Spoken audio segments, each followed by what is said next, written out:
The freedom we enjoy today is a fairly recent thing. Our grandparents live in an era in which each individual had a far fewer rights than their contemporaries. This lack of freedom extended not only to their economic and political constraints. Even in the 1940s, a woman could be arrested simply for wearing pants in a public place, as pants were considered exclusively male attire. In some cases, historical fashion trends should be even deadly. Today I will talk about 10 most brutal fashion trends of the past, which serve as a horrifying reminder of how human bodies have been controlled from the time immemorial to achieve certain highly artificial beauty ideas.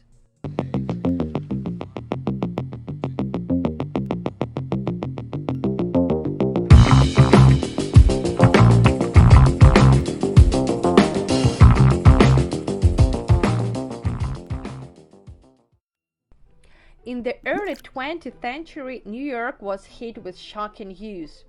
A 42-year-old mother of 6 children, Mary Halliday, suddenly passed away from a heart attack.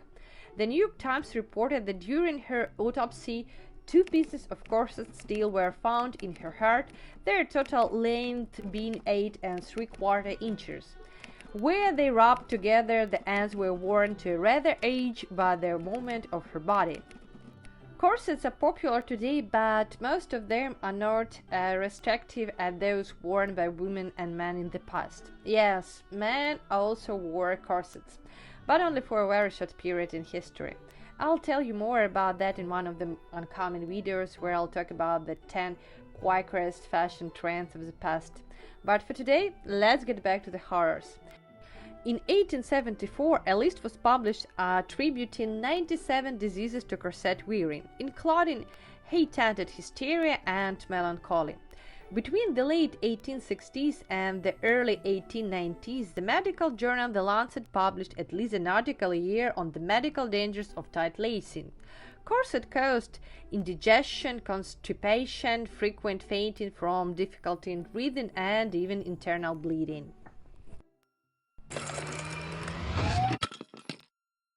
Pearly whites were not always the standard of beauty in society, as hygiene was not necessarily a sign of wealth.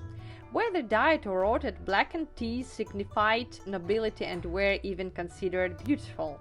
In Japan, the practice of dyeing one's teeth black became popular as early as the 8th century, continuing not out of emulation but because black objects were considered beautiful. Through the Heian period from the 8th to the 12th century, Japanese nobles dyed their teeth black using a mixture called kanemizu, a paste made from the iron fillings and vegetable tannins. Many male and female nobles began staining their teeth around 15, their black teeth signifying their transition into adulthood. The process of dyeing one's teeth black was called ogahuro, and it continued into the Edo period, ending in the 1870s when the Japanese Empire banned this practice. But this trend was popular not only in Japan. During the Tudor period, blackened teeth came into fashion because of Queen Elizabeth I, who had a notoriously sweet tooth and a fear of dentists. Queen Elizabeth's sweet tooth was exaggerated by the sugar imported from the British Caribbean colonies. It was a sign of wealth to have sugary dishes at one's table, along with better oral hygiene. To make themselves look rich and emulate the nobles, common people in Tudor England dyed their teeth black, hoping to look as though they could afford sugar like the Queen. Invented in the 19th century, the detachable collar meant men didn't have to change their shirt every day. It was also stretched to a stiffness that proved lethal. They were called father killer. One 1888 obituary headlined "Choked by his collar." A man called John Crete has been found dead in a park, and the coroner thought the man had been drinking, seated himself on a bench, and fell asleep. His head dropped over on his chest, and then his stiff collar stopped the windpipe and checked the flow of blood through their already contracted veins, causing the deceased to ensue from asphyxia and apoplexy. In 1813, in Germany, a dye was invented that could create a stunning green shade which instantly took the fashion world by storm. The only downside to the color was the ingredients, which combined arsenic trioxide, also known as white arsenic, with copper. Although the production was cheap, the harm to both the wearer and the maker was irreversible. Arsenic-based dye was used to make dresses, shoes, gloves, and even artificial flowers and wreaths that women adorned their accessories with. People who came into contact with the dye suffered horrible burns and sores wherever the fabric touched their skin. Hair fell out, and people simply died from the poison's effects. This way, the fate of many green colors producers is glad in 19-year-old Matilda Scheurer, whose job was to dust artificial flowers with the pigment. She died in agonizing pain in 1861. Her eyes, nails, and even the whites of her eyes were dyed green. After her autopsy, a deadly arsenic was found in her stomach, kidney, and liver. This case was the most notorious in Great Britain and led to the development of synthetic dyes that did not contain rat poison. In the first half of the 19th century, white crinoline skirts came into fashion, which were essentially frames made of hoops constructed from whalebone and linen. It was believed that these white crinoline skirts, sometimes with a diameter of up to 180 centimeters, allowed women to maintain the necessary distance between themselves and men. They also gave a light and graceful gain to women. This piece of clothing became so popular that the British magazine Punch introduced a special term dedicated to this trend, Crinilinemania. Of course, this design caused many inconveniences for the wearer. Challenges arose when trying to enter doorway, seat, or ride in a carriage. It was nearly impossible to use the restroom, and women had to endure this, which led to the problems with the urinary and reproductive system. Unfortunate incidents were not uncommon. The hoops of the skirts would get stuck in carriage wheels, and women would sometimes get dangerously close to open flames, resulting in fires. Since it was difficult to quickly free oneself from this complex structure, unfortunate individuals could end up being burnt alive. In July 1861, the poet Henry Wadsworth Longfellow rushed to help his wife after her dress caught fire. According to the Boston Daily Advertiser, while seated at her library table making seals for the entertainment of her two youngest children, a match or piece of lighted paper caught her dress, and she was in a moment enveloped in flames. She died the following day. Oscar Wilde's two half-sisters also died of burns after they went too close to an open fire in both gowns. One case in 1858 promoted the New York Times to proclaim that an average of 3 deaths per week from crinolines in conflagration ought to startle the most thoughtless of the privileged sex, and to make them at least extraordinarily careful in their movements and behavior if it fails, to deter them from adopting a fashion so fraught with peril. In the 16th to the 18th centuries, having fair and blemished skin was a desirable trait for women of high society. To achieve this, ladies resorted to various extreme measures, such as using lead-based face whitening, cosmetic contains arsenics, and even bloodletting procedures. Back then, the consequences of such radical measures were not widely considered, and the main goal was achieving a light, almost translucent complexion. To assist those fashion-conscious women aiming for porcelain-like skin, there was the introduction of lead-based face powder. While this cosmetic product effectively achieved its purpose, it also came with side effects like skin ascites, hair loss, brain tumors, and paralysis. A little later, another innovation emerged: arsenic-based face powder. This poison was recommended for ingestion to improve facial complexion. Needless to say, women who started taking arsenic couldn't stop, or else they faced death. Even with regular intake, a lethal outcome was not uncommon. as the poison tended to accumulate in the thyroid gland, poison and the risk of goiter and death. Another effective way to attain an alabaster complexion was bloodletting. This practice originated in the 13th century and involved the use of blood-sucking leeches. It was believed that leeches removed bad blood, making the facial skin smoother and achieving the desired light tone. Compared to other methods, these may seem less harmful, but doctors of the time couldn't always ensure sterility during the procedure, often leading to infections and separations. Ease of movement was clearly a pretty low priority for women's fashion designers through history.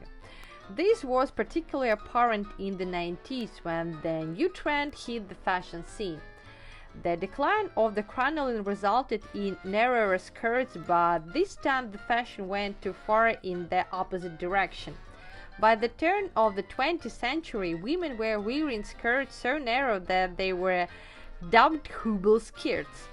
These Hobble skirts were fitted so tightly along the lower leg that women were forced to take teeny steps, hobbling along in their fashion garments. Women wearing these dresses were not only trouble walking and dancing, but many also found themselves in dangerous predicaments. The constructing garments led to accidents and even deaths, making the trend one of the most dangerous of the century. Even Pope Pius X joined the debate, launching crusade against women's styles of the day that included condemnation of Hobble skirts.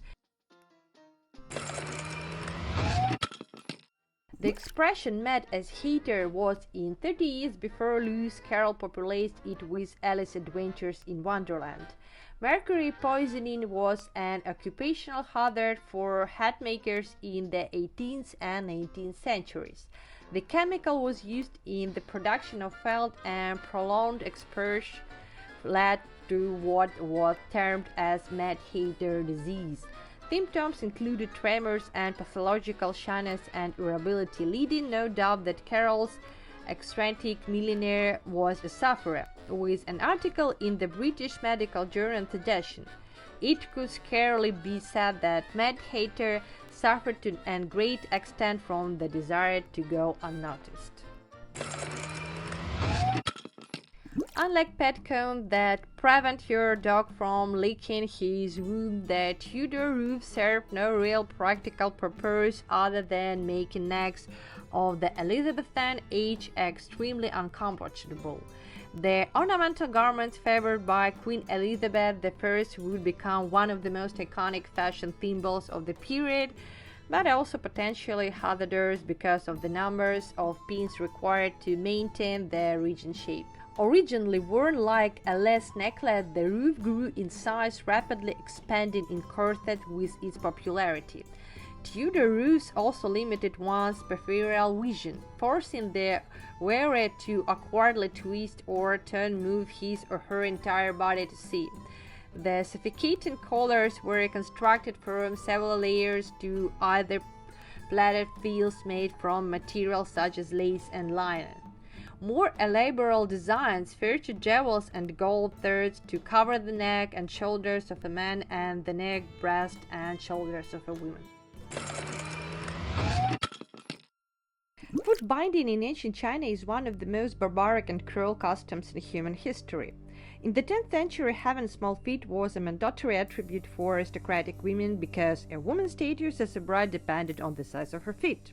Healthy feet were seen as a sign of commoners, so Chinese girls would start binding their feet at the age of 4 or 5, before their feet fully formed and their bones were still flexible. By the age of 10, a girl would have a roughened tiny foot called lotus, along to the disability and excruciating pain that would accompany her for the rest of her life. The process consisted of 4 stages: binding a temp where the girl's toes were broken and the foot was first bound, tying a temp where the binding was done tighter, tight binding period when the characteristic arch of the foot appeared, and arch binding when the arch took its final shape. Specially trained individuals were often hired to perform these bindings, since it was believed that mothers would not bind their daughters' feet tightly enough due to their compression.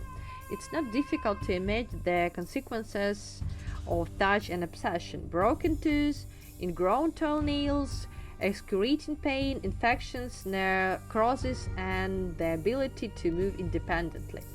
Ironically, the last point was considered a desirable outcome, as it was believed that noble women should not walk on their own. The foot binding custom was prevalent in the upper class of society, but even the working classes occasionally subjected their daughters to torture to increase their value in the bride market. This mutilating procedure was popular in China for a very long time. Despite repeated attempts to end the tradition, the final blow was dealt in the 20th century when the government introduced a ban that still exists today. Although historical customs may seem barbaric, today's women still suffer from new fashion trends.